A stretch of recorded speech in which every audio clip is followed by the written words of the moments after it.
আমি শুভেন্দু অধিকারী ঈশ্বরের নামে শপথ করিতেছি যে বিধি দ্বারা স্থাপিত ভারতের সংবিধানের প্রতি আমি অকৃত্রিম নিষ্ঠা ও আনুগত্য পোষণ করিব। আমি তাদের সবাইকে অন্তর থেকে প্রণাম দিন জানাতে চাই। আপনাদের সকলের সহযোগিতায় আমরা জিতেছি। তাই আজ কথা কম কাজ বেশি। যে গুরু দায়িত্ব আপনারা দিয়েছেন পালন করার চেষ্টা করব এবং আমি নয় আমরা আমরা আমরা শপথ নিলেন মুখ্যমন্ত্রী শুভেন্দু, পিঠ চাপড়ে দিলেন মোদী নিজে দৌড়ে এসেছেন। তার জন্য বিশাল ব্যাপার। বিজেপি এই প্রথমবারের মতন পশ্চিমবঙ্গ দখল করলো বলা যায়। ভোটে জেতা বড় কথা না, বড় কথা হলো যে একটা দখল হলো। অনেক আলোচনা ছিল, অনেক প্রতীক্ষা ছিল অনেকেরই, কে হচ্ছেন পশ্চিমবাংলার নতুন মুখ্যমন্ত্রী। অবশেষে বিজেপি থেকে সেই ঘোষণা এসেছে, শুভেন্দু অধিকারী হচ্ছেন পশ্চিমবাংলার নতুন মুখ্যমন্ত্রী। প্রিয় দর্শক, রাজনৈতিক মাঠে আমরা আসলে যা দেখি তা শুধুমাত্র আমাদের চোখে ধুলো দেওয়ার মতো অবস্থা, কিন্তু রাজনীতির পেছনে তলে তলে অনেক কিছুই চলে, অনেক সমঝোতা হয়, অনেক আদর আপ্যায়ন হয়। শুভেন্দু অধিকারীর আজকের এই ভিডিওতে সেটি কিন্তু ফুটে উঠেছে। শুভেন্দু অধিকারী যতই ক্যামেরার সামনে মমতাকে গালিগালাজ বা অন্যান্য কটূক্তি করুক না কেন, ভেতরে ভেতরে কিন্তু মমতাকে সে পছন্দ করে এবং মমতাকে নিয়ে সে যে কথাগুলো বলেছে সেগুলো শুনলে আপনি একেবারে অবাক হয়ে যাবেন এবং চমকে উঠবেন। শুভেন্দু অধিকারীর মন মমতা ব্যানার্জির জন্য এত বেশি পাগল, আসলে আমরা সেটি কল্পনাও করতে পারিনি। এমন বক্তব্য আসলে রাজনৈতিক মাঠে একটা স্বচ্ছতা নিয়ে আসে এবং সুন্দর পরিবেশ নিয়ে আসে। শুভেন্দু অধিকারীকে এই বক্তব্যের জন্য অবশ্যই ধন্যবাদ দিতে হয়। দর্শক, সেই বক্তব্যটি দেখার জন্য অবশ্যই ভিডিওটি শুরু থেকে শেষ পর্যন্ত দেখবেন। আমরা কথা বাড়াতে চাই না, আমরা এখন আপনাদেরকে সরাসরি শুভেন্দু অধিকারী মমতা ব্যানার্জি নিয়ে কি বলেছে সেটি আপনাদেরকে শোনাবো। চলুন দেখে নেওয়া যাক। আমি শুভেন্দু অধিকারী ঈশ্বরের নামে শপথ করিতেছি যে বিধি দ্বারা স্থাপিত ভারতের সংবিধানের প্রতি আমি অকৃত্রিম নিষ্ঠা ও আনুগত্য পোষণ করিব। আমি ভারতের সার্বভৌমত্ব ও অখণ্ডতা রক্ষা করিব। পশ্চিমবঙ্গ রাজ্যের মুখ্যমন্ত্রী রূপে আমার কর্তব্যসমূহ নিষ্ঠাপূর্বক এবং বিবেকসম্মত ভাবে নির্বাহ করিব এবং ভয় বা পক্ষপাত, প্রীতি বা বিদ্বেষ রহিত হইয়া সকল শ্রেণীর জনগণের প্রতি সংবিধান ও বিধি অনুসারে ন্যায় আচরণ করিব। আমি শুভেন্দু অধিকারী ঈশ্বরের নামে শপথ করিতেছি যে পশ্চিমবঙ্গ রাজ্যের মুখ্যমন্ত্রী রূপে যে কোনো বিষয় যাহা আমার বিবেচনার জন্য আনিত হইবে বা আমি জ্ঞাত হইব, তাহা মুখ্যমন্ত্রী রূপে আমার কর্তব্য সমূহে যথাযথ নির্বাহের জন্য যে রূপ আবশ্যক হইতে পারে ততটুকু আমি প্রত্যক্ষ বা পরোক্ষ ভাবে কোন ব্যক্তি বা ব্যক্তিগণের নিকট জ্ঞাপন করিব না বা প্রকাশ করিব না।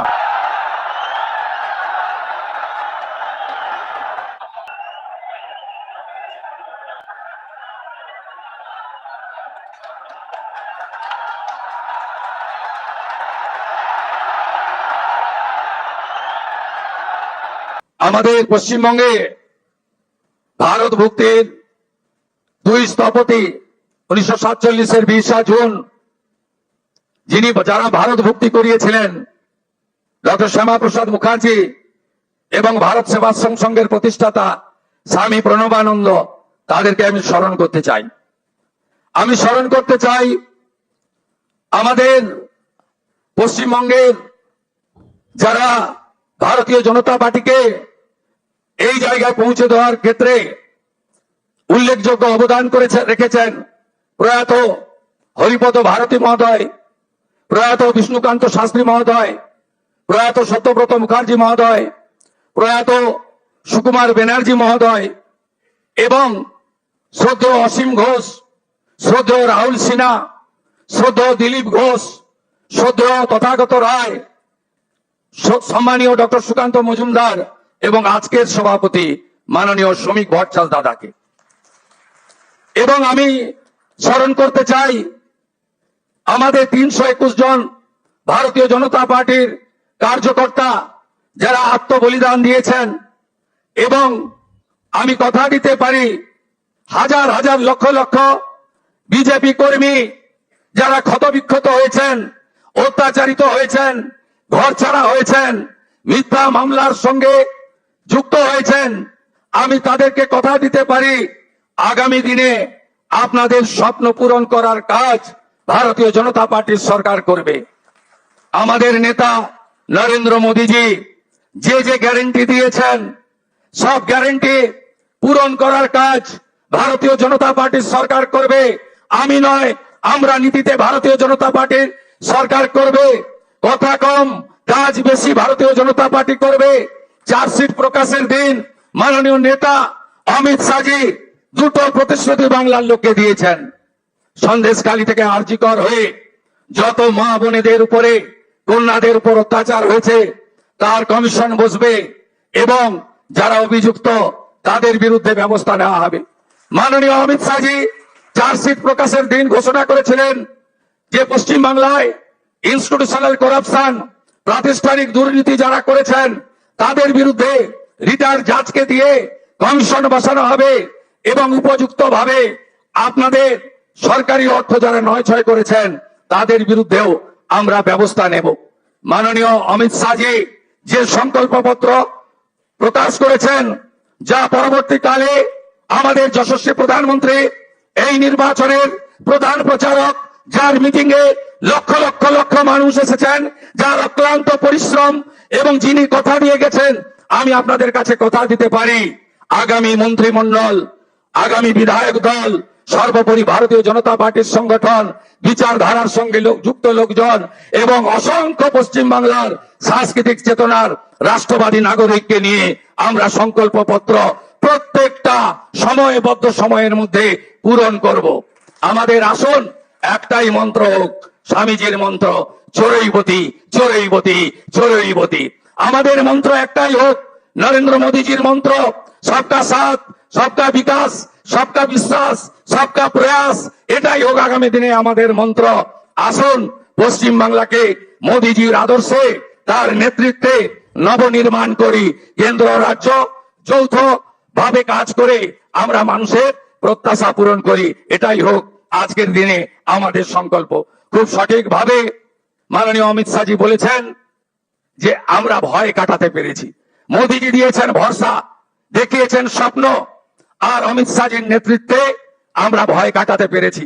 নীতিন নবীনজির নেতৃত্বে ভারতীয় জনতা পার্টির সংগঠন এই নির্বাচনে গুরুত্বপূর্ণ ভূমিকা নিয়েছে। শুধু পশ্চিমবাংলার বিজেপি কর্মী নেতারা নন, সমুদ্র হিমাচল ভারতীয় জনতা পার্টির প্রত্যেকটি কর্মী, বিচারধারার সঙ্গে যুক্ত ব্যক্তিরা আমাদের যেভাবে সহযোগিতা করেছেন, শ্রমিকদাকে যেভাবে সহযোগিতা করেছেন, আমি তাদের সবাইকে অন্তর থেকে প্রণাম দিন জানাতে চাই। আপনাদের সকলের সহযোগিতায় আমরা জিতেছি। ভয় আউট, ভরসা ইন। কবিগুরুর কথায়, কবির ভাষায়, চিত্ত যেতা ভয় শূন্য, উত্থ যেতা শির, জ্ঞান যেথা মুক্ত, গৃহের প্রাচীর আপন প্রাঙ্গণ তলে দিবস সর্বরি, বসুধারে করে নাই খণ্ড ক্ষুদ্র করি, মুক্ত কর ভয়, আপনো মাঝে শক্তি ধরো, নিজের করো জয়। জয় করতেই হবে। বাংলার মানুষের আশা ভরসা জয় করার মধ্য দিয়ে আমাদেরকে 46% নয়, আগামী নির্বাচনে ইতিবাচক কাজ করে, সংকল্পপত্র কার্যকর করে, মোদীজির স্বপ্ন পূরণ করে, বাংলার মানুষের আশাকে পূরণ করে 60% বেশি মানুষকে আমাদের সঙ্গে আনতে হবে। বাংলায় অনুপ্রবেশ মুক্ত করতে হবে, মা বোনেদের সুরক্ষিত করতে হবে, রাষ্ট্রবাদকে মজবুত করতে হবে। ভারতবর্ষের সাংস্কৃতিক রাজধানী ও কলকাতা এবং আধ্যাত্মিক চেতনার জাগ্রত ভূমি এই পশ্চিমবঙ্গকে আমাদের সোনার বাংলায় পরিণত করতে হবে। তাই আজ কথা কম, কাজ বেশি। যে গুরু দায়িত্ব আপনারা দিয়েছেন পালন করার চেষ্টা করব এবং আমি নয়, আমরা আমরা আমরা আমরা আমরা আমরা সংগঠন সর্বোপরি। সবাইকে ধন্যবাদ জানিয়ে আমার কথা এখানে শেষ করলাম। ভারত মাতা কি, কালী মাতা কি, গঙ্গা মাতা কি, জয় জয় শ্রীরাম। প্রণাম জানাই প্রভু শ্রী চৈতন্য দেবের চরণে, ঠাকুর হরিচাঁদ ঠাকুর গুরুচাঁদ ঠাকুরের চরণে প্রণাম জানাই, চিলা রায় পঞ্চানন বর্মার চরণে প্রণাম জানাই, ভগবান বিরসা মুন্ডার চরণে। সবাই ভালো থাকবেন। শপথ নিলেন মুখ্যমন্ত্রী শুভেন্দু, পিঠ চাপড়ে দিলেন মোদী। মোদী নিজে দৌড়ে এসেছেন, তার জন্য বিশাল ব্যাপার। বিজেপি এই প্রথমবারের মতন পশ্চিমবঙ্গ দখল করলো বলা যায়। ভোটে জেতা বড় কথা না, বড় কথা হলো যে একটা দখল হলো, এবং এই দখলের পর থেকে নির্বাচন তো অবশ্যই, নির্বাচন কি হয়েছে না হয়েছে সেটা মমতা জানে, পশ্চিমবঙ্গের জনগণ জানে, কিন্তু বিজেপির অধীনে চলে গেল পশ্চিমবঙ্গ। এরপর কারা শান্তিতে থাকবে, কারা অশান্তিতে থাকবে এটা বুঝতে পারবেন। যেখানে যেখানে বিজেপি ভারতের, সেই সব জায়গাটায় কারা শান্তিতে থাকে আর কারা অশান্তির মধ্যে থাকে এটা খুব দ্রুতই বোঝা যাবে। ওই যে বলছে না যে এটা হিন্দুস্তান, হিন্দুরা দেশ চালাবে, শুধু তাই না, বিপদ আরো আছে। তার আগে বলি খবর, শপথ নিয়েছেন তিনি, শুভেন্দু অধিকারী। প্রথমবারের মতো পশ্চিমবঙ্গের সরকার গঠন করলো বিজেপি, সত্য। শপথ নিয়েছেন নতুন সরকারের মন্ত্রীরা। বাংলাদেশ সময়ের 11:30টার সময় শপথ অনুষ্ঠান শুরু হয়। দুপুর 12টার একটু পর রাজ্যপাল আর.এন. রবির উপস্থিতিতে শপথ নেন মুখ্যমন্ত্রী শুভেন্দু অধিকারী। এরপর শুভেন্দুর পিঠ চাপড়ে দেন প্রধানমন্ত্রী নরেন্দ্র মোদী। তাকে অভিবাদন জানান। মন্ত্রী হিসাবে শপথ নেন দিলীপ ঘোষ, অগ্নিমিত্রা পাল, অশোক কীর্তিনিয়া, নিশীথ প্রামাণিক, ক্ষুদিরাম টুডু, খবর এনডিটিভি, আনন্দবাজার, এপিবি আনন্দের। যাই হোক, এই শুভেন্দুর আরো একটা ক্লিপ দেখবেন আছে, যে শেখ হাসিনাই হচ্ছে বৈধ প্রধানমন্ত্রী আর ইউনূস হচ্ছে অবৈধ প্রধানমন্ত্রী। এই কথা কিন্তু এখনো সে প্রত্যাহার করেনি। তারপরে তার সাম্প্রদায়িক বক্তব্য, হিন্দুদের নিয়ে বক্তব্য, মুসলমানদের বিরুদ্ধে বক্তব্য, বাংলাদেশের বিরুদ্ধে বক্তব্য।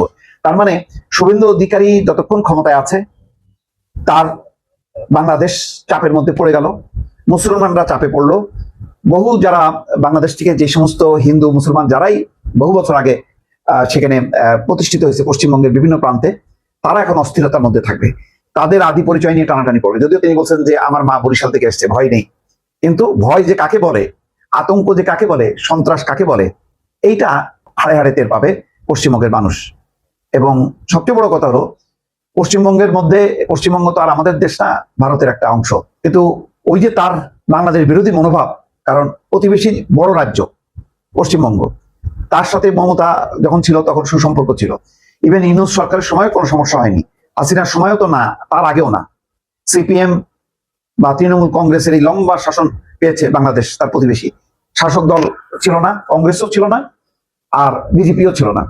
এখন কিন্তু বাংলাদেশ হাড়ে হাড়ে টের পাবে, হাড়ে হাড়ে টের পাবে এই অঞ্চলের মানুষ, ওই এখান থেকে যাওয়া মানুষ যাদের আদি নিবাস বাংলাদেশে। তারা জানি না, যদি বিজেপি তার নীতি আমূল পরিবর্তন না হয় তাহলে বাংলাদেশের কপালে দুঃখ আছে। অন্যদিকে শেখ হাসিনা হয়তো হাসবে, কিন্তু সে হাসি খুব একটা বিস্তৃত হবে না, কারণ শেখ হাসিনাকে নিয়ে যদি মুভ করতে যায়, আবার সেই বক্তব্য দিতে যায় যে বাংলাদেশের বৈধ প্রধানমন্ত্রী শেখ হাসিনা, আওয়ামী লীগের প্রতি যদি দরদ দেখাতে যায়, তাহলে যেটা হবে, বাংলাদেশের সব সরকার বিরোধী সব ঐক্যবদ্ধ হবে। এবং সম্ভবত শুভেন্দু অধিকারী এমন একটা পরিস্থিতি তৈরি করবে পশ্চিমবঙ্গে সাম্প্রদায়িকতা প্রশ্নে, বাংলাদেশ প্রশ্নে, যেখানে সরকার এবং বিরোধী সব পক্ষই ঐক্যবদ্ধ থাকবে। তো এটা বলা যায় এক অর্থে আশীর্বাদ বাংলাদেশের জন্য। দেখা যাক কি হয়। অনেক আলোচনা ছিল, অনেক প্রতীক্ষা ছিল অনেকেরই, কে হচ্ছেন পশ্চিমবাংলার নতুন মুখ্যমন্ত্রী। অবশেষে বিজেপি থেকে সেই ঘোষণা এসেছে, শুভেন্দু অধিকারী হচ্ছেন পশ্চিমবাংলার নতুন মুখ্যমন্ত্রী। এবং মানে বিজেপি যে সাম্প্রদায়িক সংগঠন, সেই সাম্প্রদায়িক সংগঠনের অন্যতম একটা সাম্প্রদায়িক ভোকাল শুভেন্দু অধিকারী, যার কথাবার্তাতে সবসময়ই সাম্প্রদায়িক সুর পাওয়া যায়। একটা ভিডিও গত রাতে ভাইরাল হতে দেখেছি, যেখানে তাকে বলা হচ্ছে যে হিন্দু মুসলিম সব আলাদা হয়ে যাও, মন্দিরে সব মাইক লাগাও, হর্ন বাজাও, এটা করো ওটা করো, ধর্ম পরিবর্তন করতে হবে। এই ধরনের বক্তব্য তার বেশ সমালোচনার জন্ম দিয়েছে। বাংলাদেশের যারা সাম্প্রদায়িক গোষ্ঠী রয়েছে তারা আবার ওখানকার সাম্প্রদায়িক এই রাজনীতির সমালোচনা করছেন। কিন্তু মানে এই আলোচনাও এর প্রেক্ষাপটে হচ্ছে যে একদল জয় শ্রীরাম বলে মুসলমানের দোকান ভাঙে, আর একদল নারাত তাকবীর বলে মাজার ভাঙে। এই দুই গোষ্ঠীর আদতে মাঝখানে কোনো পার্থক্য নেই। বিজেপির আজকে পশ্চিমবাংলায় জেতার পরে আওয়ামী লীগ পন্থী যারা রয়েছে তাদের উল্লাস দেখা যাচ্ছে। আবার নরেন্দ্র মোদীর সরকার, বিজেপি সরকার যখন আওয়ামী লীগের আমলে বিজয় লাভ করলো প্রথমবারের মতো, নরেন্দ্র মোদী যখন প্রথমবারের মতো প্রধানমন্ত্রী হলেন, তখন আমরা দেখলাম যে বাংলাদেশে বিএনপি জামাত তাদের প্রচন্ড উল্লাস মিষ্টি বিতরণ করা। এই যে রাজনৈতিক পালাবদল, এবং রাজনৈতিক পালাবদলে এবার আমরা আরেকটা ঘটনা দেখলাম, যে এই বিজেপির পশ্চিমবাংলা বিজয় এবং এই শুভেন্দু অধিকারীর মুখ্যমন্ত্রী হওয়ার প্রেক্ষাপটে আওয়ামী লীগ যে দলের কার্যক্রম নিষিদ্ধ করে রাখা হয়েছে বাংলাদেশে, সেই আওয়ামী লীগ আনুষ্ঠানিকভাবে শেখ হাসিনার পক্ষ থেকে বিজেপিকে এবং শুভেন্দু অধিকারীকে অভিনন্দন জানালো, বার্তা প্রেরণ করে এরকম একটা পোস্টও দেখা গেছে। হঠাৎ করে আওয়ামী লীগ এত উচ্ছ্বসিত কেন? পশ্চিমবাংলার এই পালাবদল আওয়ামী লীগের রাজনীতিতে কি বড় ধরনের কোনো ভূমিকা পালন করবে? চলুন একটু জেনে দেখি কি বার্তা দিল আওয়ামী লীগ পশ্চিমবাংলার বিজেপি সরকার গঠনের প্রাককালে। দর্শক, বলছিলাম শুভেন্দু অধিকারী হচ্ছেন পশ্চিমবাংলার মুখ্যমন্ত্রী। আগামীকালকে তার শপথ অনুষ্ঠান অনুষ্ঠিত হবে। এই খবর যখন আমরা দিচ্ছি, তখন অন্যদিকে তামিলনাড়ুতে আমরা দেখেছি বিজয় থালাপাতি, তার মুখ্যমন্ত্রী হওয়ার একটা সংকট তৈরি হয়েছিল, সেই সংকটও কেটে গেছে। তিনি সেখানে মুখ্যমন্ত্রী হতে চলেছেন, তার শপথে আর কোনো বাধা থাকছে না, তিনি সংখ্যাগরিষ্ঠতা অর্জন করেছেন। পশ্চিমবাংলা নিয়ে সব থেকে বেশি মাথা ব্যথা বাংলাদেশি রাজনীতিবিদদের। আওয়ামী লীগ এই ব্যাপারে একটা মানে থ্যাঙ্কস লেটার দিয়েছে পশ্চিমবঙ্গর নতুন হতে যাওয়া সরকারকে এবং বিজেপিকে। এরকম একটা পোস্ট আওয়ামী লীগের প্যাডে আমরা দেখেছি, সেই প্যাডটা আপনারা দেখে নিতে পারেন। সেখানে তারা লিখেছে, ভারতের পশ্চিমবঙ্গের বিধানসভা নির্বাচনে বিজয়ী সকলকে আওয়ামী লীগ সভাপতি ও সাবেক প্রধানমন্ত্রী বঙ্গবন্ধু কন্যা জননেত্রী শেখ হাসিনার শুভেচ্ছা ও অভিনন্দন। বাংলাদেশ আওয়ামী লীগ সভাপতি ও গণপ্রজাতন্ত্রী বাংলাদেশ সরকারের সাবেক প্রধানমন্ত্রী বঙ্গবন্ধু কন্যা জননেত্রী দেশরত্ন শেখ হাসিনা আজকে এক অভিনন্দন বার্তায় ভারতের পশ্চিমবঙ্গের বিধানসভা নির্বাচনে ভারতের জনতা পার্টি বিজেপির প্রতিনিধিগণ সহ বিজয়ী সকলকে আন্তরিক শুভেচ্ছা ও অভিনন্দন জানিয়েছেন। বার্তায় তিনি পশ্চিমবঙ্গ রাজ্য বিজেপির নেতা শ্রী শুভেন্দু অধিকারীকে বিশেষভাবে অভিনন্দন জানিয়েছেন। পাশাপাশি বিজয়ী সকলের উত্তরোত্তর সাফল্য এবং পশ্চিমবঙ্গ সহ সমগ্র ভারতের জনগণের সমৃদ্ধি ও কল্যাণ প্রত্যাশা করেন। এরপরে নিচে লেখা আছে, জয় বাংলা জয় বঙ্গবন্ধু, বাংলাদেশ চিরজীবী হোক। এই যে এখানে একটা বিষয় খুবই লক্ষণীয়, এখানে কিন্তু প্যাডে সাবেক প্রধানমন্ত্রী লেখা, সাবেক প্রধানমন্ত্রী শেখ হাসিনা। তার মানে আওয়ামী লীগ এখন আর শেখ হাসিনাকে বাংলাদেশের এখনো বৈধ প্রধানমন্ত্রী এই দাবিটা করছে না, যদি এই বিজ্ঞপ্তিটা কিংবা এই প্যাডের লেখাটা সত্যি সত্যি আওয়ামী লীগের হয়ে থাকে। আওয়ামী লীগ শুভেন্দু অধিকারীকে স্পেশালি থ্যাঙ্কস দিল। ভারতীয় একাধিক সাংবাদিকের বিভিন্ন কন্টেন্ট গত 2-3 দিনে আমরা দেখছি, সেই কন্টেন্টে তারা দাবি করছেন যে এরই মাঝে শুভেন্দু অধিকারী বিজয়ের পরে শেখ হাসিনার সঙ্গে নাকি তার টেলিফোন আলাপ হয়েছে এবং সেই ফোনটা শেখ হাসিনা নিজেই নাকি শুভেন্দু অধিকারীকে করেছিলেন। প্রথমে শুভেন্দুর পিএস ধরেন, যে পিএস এই একদিন আগে আততায়ের গুলিতে নিহত হয়েছিলেন, সেই নাকি ফোন ধরেছেন এবং ফোন ধরার পরে শুভেন্দুর কথা হয়েছে। কলকাতা সফরের আমন্ত্রণ জানিয়েছেন শেখ হাসিনাকে শুভেন্দু অধিকারী এবং তিনি নাকি এটাও বলেছেন যে আপনি দেশে ফেরার আগে কটা দিন আমার রাজ্যে এসে আতিথেয়তা গ্রহণ করেন।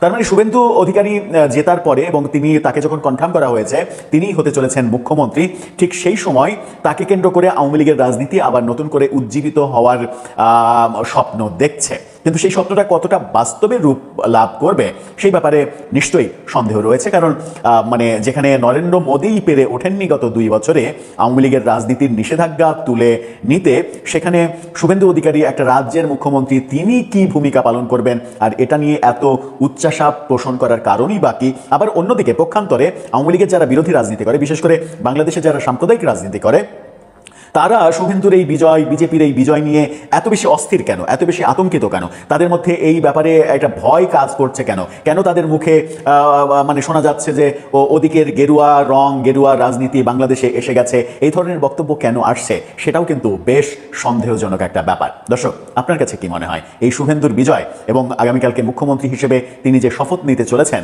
এরপরে দৃশ্যপটে কি অনেক পরিবর্তন আমরা দেখব, নাকি এগুলো শুধুমাত্র কথার আওয়াজ, এই আওয়াজে কোনো ধরনের কোনো পরিবর্তন আসবে না? বাংলাদেশ নিয়ে কুরুচিপূর্ণ মন্তব্য করা শুভেন্দুই কি হচ্ছেন পশ্চিমবঙ্গের মুখ্যমন্ত্রী? বিজেপির ভরসা কেই শুভেন্দু অধিকারী। বাংলাদেশকে নিয়ে শুভেন্দুর সমস্যা কোথায়? কার্গো বিমানে করে কলকাতার সব ময়লা নিয়ে ঢাকার বুকে ফেলে আসবো, ঢাকা শহর ময়লায় ঢেকে যাবে, কিংবা যুদ্ধ তো ভারতের কাছে কয়েক মিনিটের ব্যাপার, কয়েক মিনিটেই বাংলাদেশ দখল করে নেব।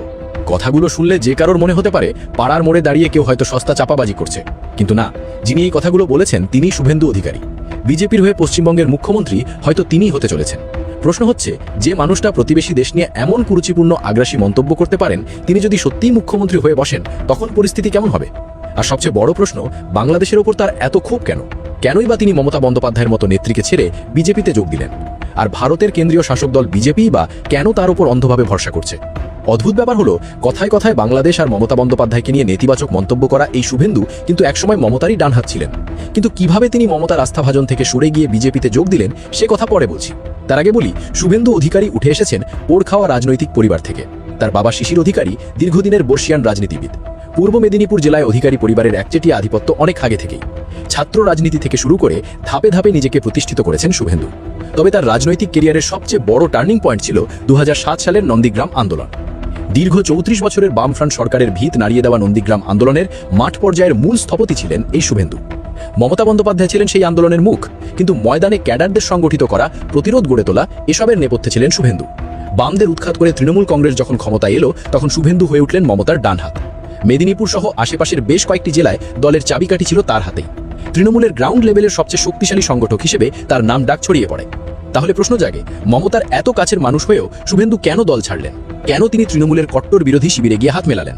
শুভেন্দু সবসময় নিজেকে তৃণমূলের সেকেন্ড ইন কমান্ড হিসেবে দেখতেন। তিনি আশা করতেন মমতার পর দলের হাল তিনিই ধরবেন। কিন্তু গন্ডগোল বাঁধল অন্য জায়গায়। রাজনীতিতে অভিষেক বন্দ্যোপাধ্যায় অর্থাৎ মমতার ভাতিজার দ্রুত উত্থান শুরু হলো। অভিষেক দলের গুরুত্বপূর্ণ সিদ্ধান্তগুলো নিতে শুরু করলেন। শুভেন্দুর মতো যারা মাঠ পর্যায়ের রাজনীতি করে উঠে এসেছেন তাদের কাছে অভিষেকের এই কর্পোরেট স্টাইলের রাজনীতি, পিআর এজেন্সি দিয়ে দল চালানো, এসব মেনে নেওয়া কঠিন ছিল। শুভেন্দু বুঝতে পারলেন তৃণমূলে তার ভবিষ্যৎ আটকে গেছে। একসময় মমতার ডান হাত হিসেবে পরিচিত শুভেন্দু তাই ক্ষমতার কেন্দ্রবিন্দু বদলাতে চাইলেন। তার এই চাপা ক্ষোভ আর ক্ষমতার আকাঙ্ক্ষাকেই কাজে লাগায় বিজেপি। 2020 সালের ডিসেম্বরে বিধানসভা নির্বাচনের ঠিক আগে অমিত শাহের হাত ধরে বিজেপিতে যোগ দেন শুভেন্দু। তবে মমতার ছত্রছায়ায় থাকা শুভেন্দু হঠাৎ গেরুয়া শিবিরে গিয়ে এমন কি জাদুমন্ত্র দেখালেন যে বিজেপি তাকে মাথায় তুলে নাচতে শুরু করলো। আসলে বিজেপি অনেকদিন ধরেই পশ্চিমবঙ্গে নিজেদের শক্ত অবস্থান তৈরির চেষ্টা করছিল, কিন্তু তাদের সবচেয়ে বড় দুর্বলতা হলো তাদের কাছে তৃণমূলের মতো শক্তিশালী কোনো গ্রাউন্ড লেভেল ক্যাডার বাহিনী ছিল না। শুভেন্দু যখন বিজেপিতে গেলেন তখন সাথে নিয়ে গেলেন দীর্ঘদিনের তৈরি করা তার নিজস্ব কর্মী বাহিনী আর সাংগঠনিক দক্ষতা। তবে বিজেপি তার ওপর পুরোপুরি ভরসা করতে শুরু করে 2021 সালের বিধানসভা নির্বাচনের পর।